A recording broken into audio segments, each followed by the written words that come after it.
Have you ever wondered if you're doing things that quietly push people away, but no one dares to tell you? As we grow older, we begin to settle into certain habits. Some are comforting, even wise, but others can turn into blind spots. You might think you're simply being yourself, but the truth is, the people around you notice. And while they may not say anything, those habits can quietly impact how you're perceived by family, friends, and even strangers. In this video, we're going to uncover 12 ugly things you might be doing in old age that everyone notices, but no one tells you. And I don't mean ugly in the physical sense. I'm talking about the kinds of behaviors that slowly wear down your dignity, isolate you from others, and chip away at the grace and respect you've earned over a lifetime. Each of these signs will challenge you to reflect, not to judge yourself harshly, but to gently hold a mirror up and say, is this still serving me, or is it pushing people away? And here's the good news, most of these habits are completely fixable. The first step is simply becoming aware. By the end of this video, you'll not only know what to look out for, but also how to carry yourself with more confidence, clarity, and grace in your later years. So stay with me until the end, because you may realize that a few small changes could make a big difference in how others experience you, and more importantly, how you experience yourself. Let's begin. Number 1, neglecting personal hygiene. One of the first things people silently pick up on, but rarely mention, is when someone stops taking care of their hygiene. And I'm not talking about major neglect either. It's the little things. Wearing clothes that look like they've been worn 3 days in a row, hair that hasn't been brushed, fingernails that go just a little too long, a faint odor that lingers a bit too long after you leave the room. These may seem small, but they speak volumes. See, hygiene isn't just about cleanliness. It's about how we carry ourselves. In our younger years, we usually maintain these habits without even thinking. But as we get older, energy wanes, routines change, and some people start to feel like, what's the point? And that shift is subtle, but the people around you notice. They may not tell you outright because they don't want to embarrass you. Especially younger family members, they don't know how to bring it up without hurting your feelings. So instead, they simply adjust. They sit a little farther away. They shorten the visit. They stop initiating hugs. But what they're really reacting to isn't you. It's the message your self-care is sending. It tells them you've given up a little, that maybe you don't value yourself as much as you once did. And here's the part no one says out loud. When you stop taking care of yourself, people unconsciously stop treating you with the same level of warmth and respect. Now, this doesn't mean you have to dress like a fashion model or wear cologne every day. But a fresh shirt, clean hair, and trimmed nails go a long way. They tell the world I'm still here. I still care. I still respect myself and you. The truth is, people respond to your energy before they respond to your words. And hygiene is one of the clearest reflections of that energy. When you take care of yourself, it quietly invites others to treat you with kindness, closeness, and dignity. And that's a message worth sending. Number 2, speaking without a filter. As we age, something curious tends to happen. The inner voice that once said, maybe don't say that out loud, gets a little quieter and sometimes disappears altogether. You start speaking your mind more freely, maybe even proudly thinking, I've earned the right to say whatever I want. And while that may feel liberating, the people around you often feel something very different, discomfort. You see, there's a fine line between honesty and bluntness. And over time, if you find yourself saying things that make people pause, shift in their chairs, or avoid eye contact, it might be a sign that what's coming out isn't just truth, it's harshness. Maybe you've caught yourself making remarks about someone's weight, appearance, relationship, or even how they're raising their kids. Maybe you've brushed it off with a chuckle and said, I'm just being honest. Or back in my day, we weren't so sensitive. But here's the reality, honesty without compassion just sounds like criticism. And the people on the receiving end, they rarely tell you. They just start pulling back. You'll notice they stop inviting you to certain gatherings, or they don't stay on the phone as long. They love you, but they're trying to protect themselves from the sting of those small, careless remarks. Now, this doesn't mean you need to censor every word or walk on eggshells, but it does mean pausing before you speak and asking, is this helpful? Is this kind? Because sometimes what feels like speaking your truth is actually just releasing frustration, and it lands harder than you realize. A good rule of thumb: if you wouldn't want someone saying it to your grandchild, maybe don't say it to someone else's. The beauty of growing older is the wisdom you carry. And when that wisdom is wrapped in kindness, people lean in. They listen. They respect you deeply. But when it comes coated in sarcasm or judgment, they start tuning out even if your intentions are good. Your words still have power, maybe now more than ever. Use them to build connection, not create distance. If you're still watching this video and finding these insights valuable, please comment number 2 below to let me know you're here. And if you haven't subscribed yet, I recommend you subscribe and turn on the bell so you don't miss any videos. Your support helps us continue creating good content to inform and inspire you. Number 3, wearing clothes that don't fit anymore. There's a certain comfort in routines, eating the same breakfast, walking the same path, wearing the same clothes you've had for years. And there's nothing wrong with consistency. But when it comes to clothing, what once looked classic can, over time, begin to feel careless. You may not notice it yourself, but the way your clothes fit, or don't, says a lot about how connected you are to the present moment.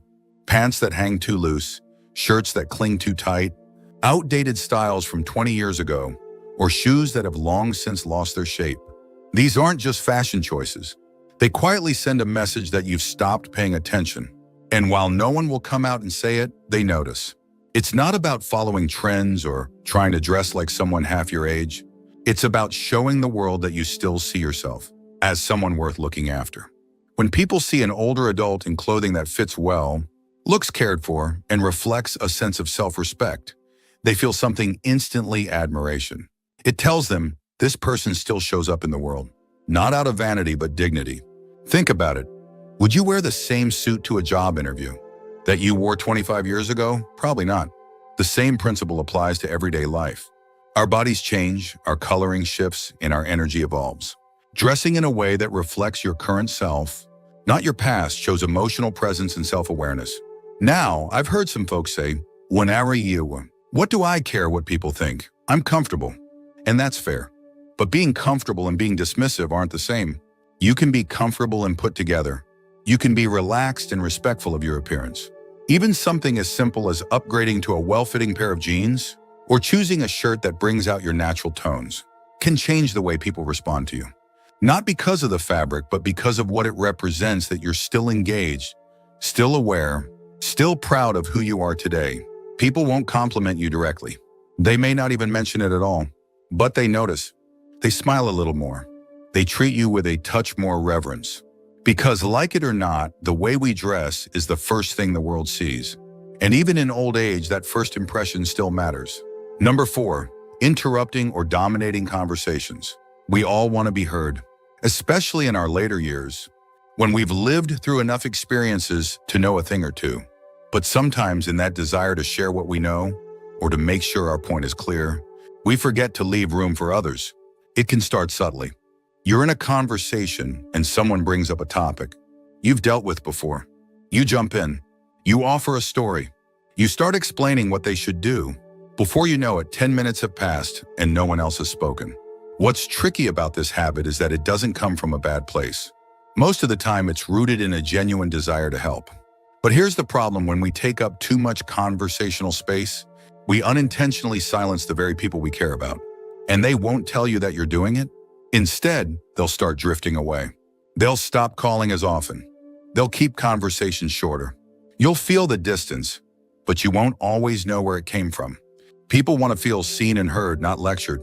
And when every conversation starts to feel like a one-way street, it quietly wears down the relationship, especially with younger adults or grandchildren who already may feel a little unsure of how to connect with someone from another generation. It's not about saying less, it's about listening more. Letting there be pauses, asking more questions than you answer, and resisting the urge to jump in with advice unless it's asked for. One of the most powerful things an older person can do in a conversation is to hold back, just enough to let others fully express themselves. Not because you don't have something wise to say, but because they need to know that what they say matters too. And here's the irony: the less you dominate the conversation, the more people seek your input. The more you listen, the more they trust you. You become someone they want to talk to, not someone they feel they have to brace for. So next time you're in a group or even just chatting one-on-one, pay attention. Are you truly listening, or are you just waiting for your turn to speak? That small shift in awareness can change everything. Because when people feel heard, they open up. They draw closer, and they start looking forward to the next conversation instead of dreading it. Number 5, complaining about kids these days. It starts as a simple observation. You see a teenager glued to their phone and think, back in my day, we actually talked to each other. You hear someone in their 30s making a decision you disagree with and think, they have no idea how the real world works. And before you know it, these thoughts start slipping out in conversations with friends, with family, even with strangers. You may not realize it, but when you constantly criticize younger generations, it sends a powerful and often damaging message. It tells the people around you, especially your children and grandchildren, that you're not interested in understanding them, that you're stuck in a time that no longer exists. Now, here's the uncomfortable truth. Every generation thinks the one coming up behind them is missing something. That's nothing new. But when that criticism becomes your default, it doesn't make people see you as wise, it makes them see you as bitter. You might mean it as a joke. You might think you're just pointing out the obvious. But to the people hearing it, especially those under 50, it often feels like rejection. Like you're dismissing their entire world, their values, their way of life. And the result? They stop opening up. They keep things light. They avoid deeper conversations because they're bracing for judgment. Even when they love you, they start keeping a part of themselves at a distance. Now, that doesn't mean you have to agree with everything younger folks do. It doesn't mean you have to embrace every new trend or idea. But what it does mean is choosing curiosity over criticism, asking instead of assuming. When you shift from saying these kids today have it easy to asking, what's it like? Trying to find your way in this world now? You open the door to connection. You create space for dialogue, not division. Remember, your value doesn't come from comparing the past to the present. It comes from bridging them, from being the steady hand that reaches across generations, not the voice that shouts from behind. And believe it or not, when younger people feel respected by you, they listen more. They ask questions. They come to you, not because they have to, but because they want to. You become not just the elder in the room, but the one they admire, trust, and turn to. Not for lectures, but for wisdom that listens first, then speaks. That's real influence. And it starts with letting go of the need to be right about how it used to be and leaning into who you can still be right now. If you're still watching this video and finding these insights valuable, please comment number 5 below to let me know you're here. And if you haven't subscribed yet, I recommend you subscribe and turn on the bell so you don't miss any videos. Your support helps us continue creating good content to inform and inspire you. Now let's move forward. Number 6, ignoring modern etiquette. There's a kind of social awareness that often goes unnoticed until it's not there. Things like speaking loudly on your phone in public, standing too close in line, or playing a video without headphones in a waiting room. Small behaviors, sure, but they can have a big impact on how others perceive you.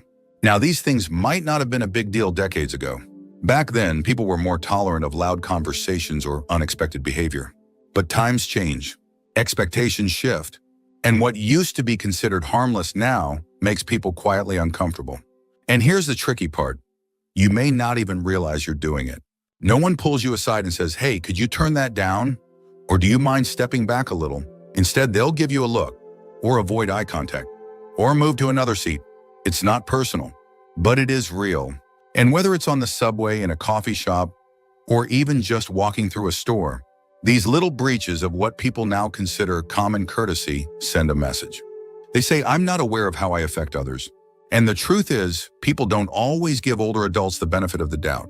They often assume you should know better. So when they see these behaviors, they don't chalk it up to misunderstanding. They chalk it up to disregard. That's not the legacy you want to leave. And fortunately, it's one of the easiest things to fix. Start noticing how people around you behave in public spaces, how they manage their volume, how they navigate personal space, how they engage with technology when others are around. Modern etiquette isn't about being uptight, it's about being considerate. It shows that you're still tuned into the world, still engaged, still aware of the impact you have on others. And that awareness, it builds respect. It tells people, I may be older, but I'm still someone who pays attention, someone who adapts, someone who cares about how others feel. That doesn't just improve how strangers respond to you, it changes how your own family sees you too. Grandkids notice, neighbors notice, and their quiet admiration grows. Because in a world that's always rushing, someone who moves with awareness, who carries themselves with subtle dignity, stands out more than ever. Number 7, oversharing medical problems. We've all heard the joke, get a few older folks together and the conversation turns into a contest of who's got the worst knee, the highest blood pressure, or the most medications lined up on the bathroom shelf. And while it may seem like harmless talk, or even a way to relate, constantly bringing up your health issues can slowly wear down the energy of those around you. Here's the thing, everyone knows that getting older comes with its fair share of physical challenges. You don't have to pretend everything's perfect. But when your conversations always circle back to what hurts, what the doctor said, or what's next on the surgery list, people start to feel like they're in a waiting room, not a relationship. Especially for younger family members, these topics can feel overwhelming. They may not know how to respond, or they may feel helpless hearing about things they can't fix. So instead of leaning in, they back away. Not out of disrespect, but out of quiet exhaustion. You deserve empathy. You deserve to be heard. But when that becomes the centerpiece of how you relate to others, it changes the dynamic. It shifts from connection to caretaking, from conversation to complaint. Think about the people you enjoy being around. Chances are, they're not the ones who list every ache and pill they take. They're the ones who focus on what's still good. The ones who might mention a challenge, but don't let it define the moment. Now, does that mean you should hide your struggles? Not at all. But choose your audience, choose your timing, and more importantly, choose balance. Share how you're doing, yes, but also ask others how they're doing. Talk about the book you're reading, the neighbor's garden, the bird you saw out your window. Because your life is still full of stories that aren't just medical charts. And people want to connect with you, not just your symptoms. You might be surprised how much lighter your relationships feel when you stop letting your health lead every conversation. When you focus on what you can do, what you enjoy doing, and what still sparks a smile, you don't just feel better, you help others feel better too. And in a world that already feels heavy, being someone who lifts the room, even a little, is a beautiful kind of medicine all its own. Number 8, being stubborn about outdated beliefs. One of the hardest things to notice in ourselves, especially as we age, is when our beliefs start turning into walls instead of windows. We hold on to ideas that once served us well, principles that shaped how we raised our families, ran our businesses, and made sense of the world. But over time, if we're not careful, those beliefs can harden into absolutes that no longer reflect the world we're living in now. You might find yourself saying things like, "That's just how it is," or "People are too sensitive these days," or "I don't care what the science says. I know what's right." And while you may feel confident in your views, what others often hear is something very different: resistance. The truth is, the world has changed, and it's still changing. Technology, culture, gender roles, mental health awareness, the way we communicate, it's all evolving fast. And when we dig our heels in and refuse to even consider another perspective, it doesn't come across as wisdom, it comes across as unwillingness. Younger generations notice this. And again, they usually won't confront you directly. But inside, they quietly label you as someone they can't talk to about certain things, someone who won't understand, someone who doesn't want to. And that's a real loss. Because whether it's your grandchild questioning traditional careers or your neighbor living a lifestyle you don't fully understand, there's so much connection possible when curiosity replaces judgment. Now, staying open doesn't mean you abandon your values. It means you're willing to update your understanding without compromising who you are. It means making room at the table for new ideas, even if you don't agree with all of them. And here's something else: stubbornness often hides fear. Fear of losing relevance, fear of being left behind, fear that if we let go of old beliefs, we lose a piece of ourselves. But the truth is, your relevance doesn't come from how firmly you hold on to the past. It comes from how courageously you meet the present. When you're able to say, "I never thought of it that way," or "Tell me more about what that means to you," you open doors. And people walk through them. They feel safe. And the beautiful part is, sometimes you do change your mind. Sometimes the younger person you're listening to turns out to be right in ways you hadn't imagined. And that humility, that willingness, that's what makes people truly admire you. Not because you had all the answers, but because you stayed a student of life, even in old age. That's rare, and it's powerful. If you're still watching this video and finding these insights valuable, please comment number 8 below to let me know you're here. And if you haven't subscribed yet, I recommend you subscribe and turn on the bell so you don't miss any videos. Your support helps us continue creating good content to inform and inspire you. Now let's move forward. Number 9, walking or moving without awareness of space. As we age, our pace changes. We slow down a little. We might feel less steady or more cautious with our steps, and that's completely natural. But what often happens without us realizing it is that we become less aware of how our movements affect the people around us. You've probably seen it, someone standing in the middle of a grocery aisle, cart sideways, completely blocking the way while scanning a label, or someone stopping suddenly in a busy walkway, lost in thought, or walking with a friend and slowly drifting into the path of oncoming foot traffic. Most of the time, these things happen without bad intent. You're not trying to be inconsiderate. You're simply focused on your own task. But to the people around you, especially those in a hurry or navigating tight spaces, it feels like friction. Like you're creating small obstacles that make their day a little harder. And here's the key part. People rarely say anything. They just sigh, walk around you, maybe give a quick glance and carry on. But over time, these small moments add up in how others perceive you. They might start to see you as that person who's always in the way, or they may silently decide to avoid situations where they'd have to walk beside you, shop with you, or navigate public spaces together. Not because they don't like you, but because they feel like they have to manage you. Now, I want to be clear, slowing down is not the problem. The issue is awareness. You can move slowly and still be respectful of space. You can pause to read something and still keep to one side. You can walk carefully while being mindful of the flow around you.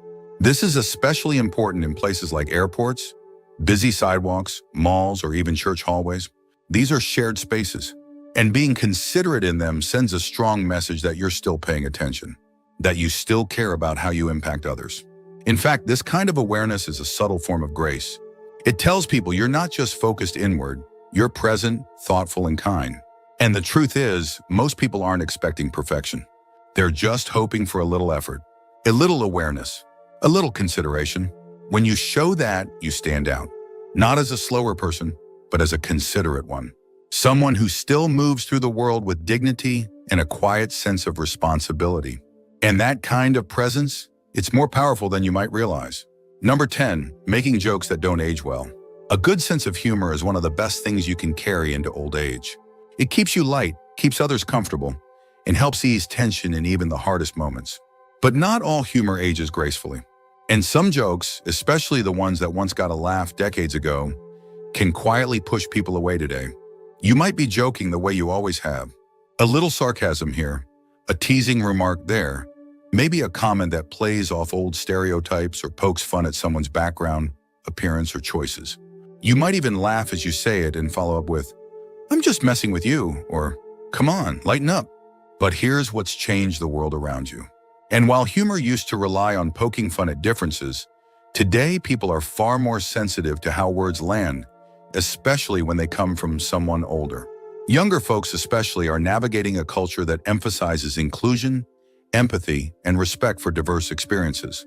When a joke feels out of step with those values, it doesn't come across as funny. It comes across as disconnected, or worse, disrespectful. And they probably won't tell you. They'll just laugh politely, then avoid getting too close. You'll feel the distance, but maybe not understand where it came from. Now, that doesn't mean you have to walk on eggshells. It doesn't mean humor is off limits, but it does mean thinking twice before you default to certain kinds of jokes. Ask yourself, is this funny because it's clever or because it puts someone else down? The best kind of humor, especially in older age, is the kind that lifts people up. That brings lightness, not discomfort. That shows you're not stuck in the past, but evolving right along with everyone else. In fact, nothing builds connection faster than being able to laugh at yourself. It shows humility. It shows perspective. It shows that you're not trying to prove anything. You're just here to enjoy the moment with others. And when people see that, they relax. They engage. They start seeing you not just as the older person in the room, but as someone who still gets it. A kind sense of humor will take you far. But a humor that's thoughtful, self-aware, and a little updated for today, that'll keep the door to connection wide open at any age. Number 11, acting helpless when you're not. Getting older brings real challenges. No one's denying that. There are things that used to come easy that now take more time, more care, sometimes more help. But there's a difference between needing help and defaulting to it when you don't have to. And over time, That difference becomes something people notice more than they'll ever admit. Maybe you've gotten used to saying, "Can you just do it for me?" Or, "I don't know how any of this works. I'll mess it up anyway." At first, those requests feel innocent. But when they become habits, especially for things you're still capable of doing, they can quietly start to wear on the people around you. Family members might start feeling like caretakers, even when you're perfectly able. Friends may notice that they're always the ones lifting, reaching, fixing, organizing. And though they might smile and say, "No problem," inside, they begin to feel something else: resentment. What's even more complex is that sometimes this behavior is subconscious. It's not laziness, it's fear. Fear of doing it wrong. Fear of looking silly. Fear of not keeping up. So you let someone else step in. And with each little surrender, your independence slips just a bit more. But here's the truth: people admire effort more than perfection. They'd rather see you try and struggle a little than give up altogether. Your children, your grandchildren, even your neighbors, they feel proud when you show you're still in the game, that you still want to learn, move, participate. And when you ask for help only when you truly need it, they trust you more. They don't feel like they're being manipulated or taken for granted. They feel honored to step in because they know it comes from a place of honesty, not habit. Maintaining your sense of agency isn't about pretending you're 30 again. It's about showing up with what you can do, asking clearly for what you can't, and respecting the line between the two.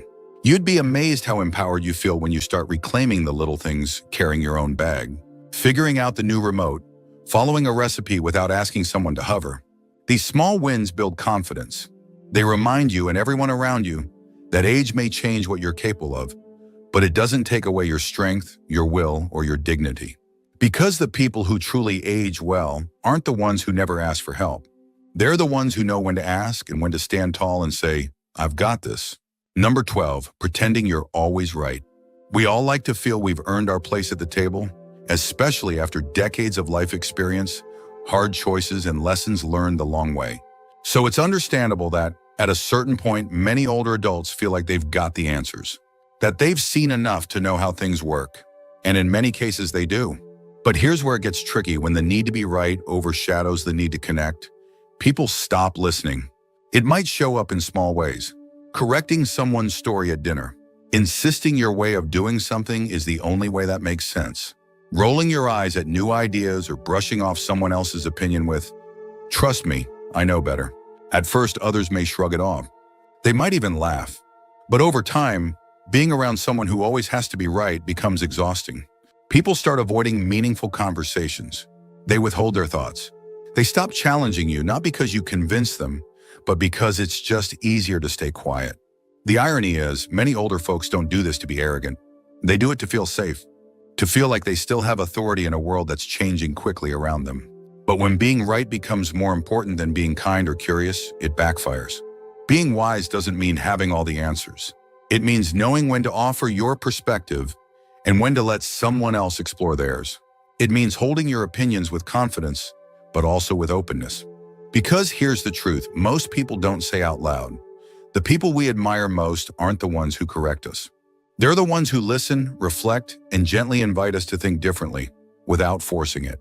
When you stop trying to win every discussion, people actually start coming to you more. They ask your opinion. They value your feedback. Not because you dominate the room, but because your words carry calm, thoughtful weight. And when you do speak, because you don't speak just to win, your voice lands deeper. It sticks. It matters. In the end, the need to be right fades. What lasts is how you made people feel.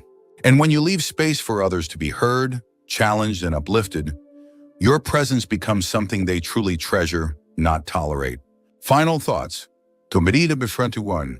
Now that we've gone through these 12 behaviors, take a moment to reflect gently, without judgment. Which of these habits have quietly crept into your daily life? Which ones caught you by surprise? And which do you feel ready to shift, even if just a little? This video wasn't meant to shame or criticize.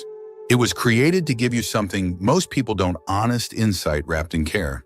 Because the truth is, these behaviors don't make you a bad person.